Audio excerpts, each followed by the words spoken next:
Ngayon mapapansin nyo, nasa labas pa po ako ng block. Ito po yung isang block ng tag-aanim. Ito po yung una, ito po yung in unit.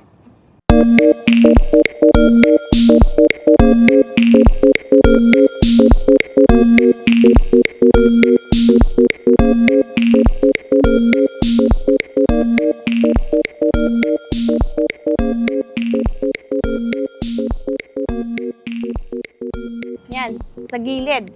Okay? So, galing tayo sa in-unit, mapapansin muna natin dito sa gilid, ito po yung pagitan na meron po ditong space na bakante.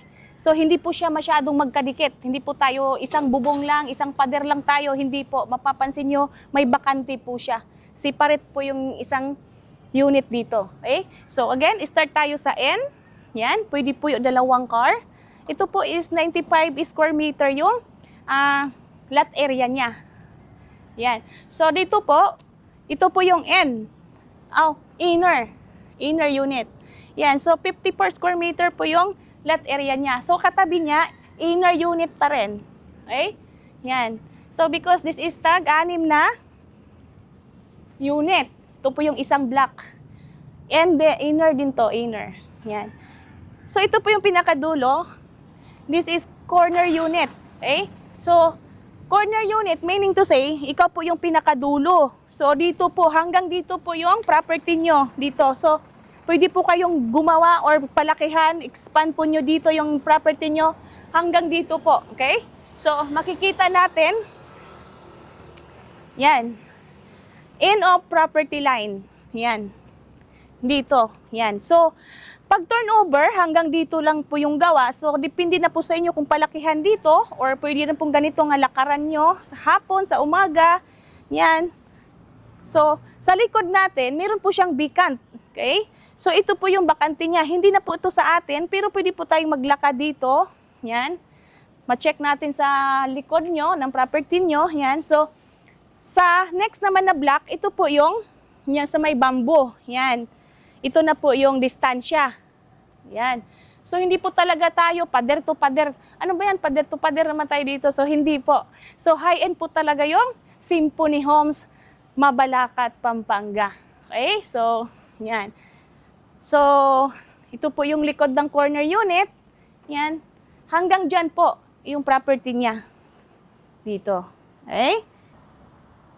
Okay? Tara, sundan nyo lang ako. Kahit hindi ako magsasalita, at least meron kayong idea. Ito pala yung likod namin. Yan. Ang ganda naman ni Miss Ranisa, pinakita namin. Yan. So, ito yung likod ng corner. Yan. Yan dyan. Ito naman, likod ng inner. Yan. Inner din to kasi may tatlong inner po eh. Ayan. Ito, inner din. Yan. So, ito yung likod ng N unit. Yan. Ito yan siya.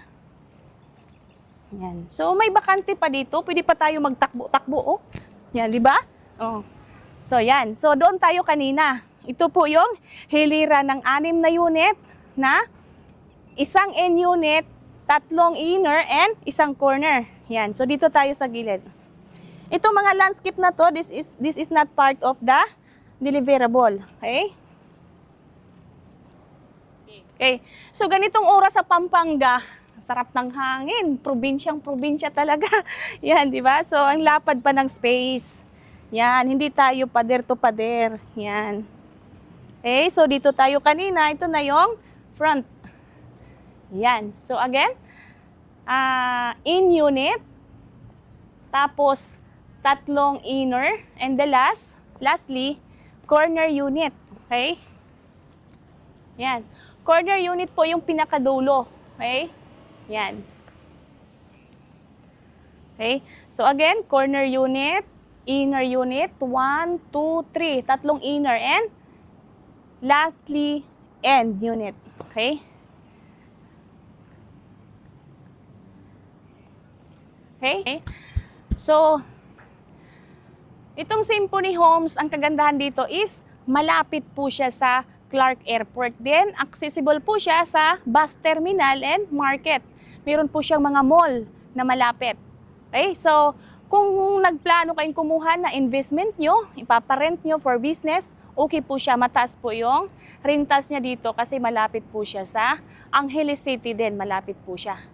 Okay, so for personal use, for retire ninyo, pwede dito sa, kung gusto nyo probinsya ako matitira pag nag-retire ako, so pwede tayo dito sa Symphony Homes, Mabalacat, Pampanga. Okay, so sa mga tanong po ninyo, kontakin nyo lang po ako sa WhatsApp and Viber, dito po sa screen na to.